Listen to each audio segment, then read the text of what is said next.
Detajet e reja po hedhin dritë mbi ekzekutimin e biznesmenit Edmond Mahalla, i vrarë mbrëmjen e 30 nëntorit në Elbasan. Hetimet paraprake kanë zbuluar se automjeti përdorur nga autorët e dyshuar rezulton të ketë qenë në pronësi të një kompanie të vetë viktimës, çka shton misterin mbi mënyrën se si është përgatitur atentati. Sipas burimeve hetimore, krimi u ekzekutua nga 2 persona. Njëri qëllon drejt Mahallës, ndërsa tjetri drejtonte mjetin.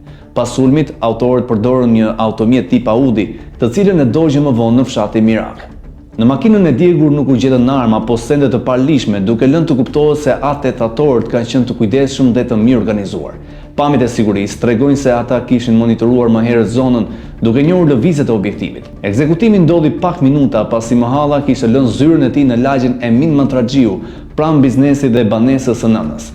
Ajo qëllua brenda mjetit të tij Range Rover duke marrë 3 plumba, 2 në kokë, që i shkaktuan vdekjen e menjëhershme.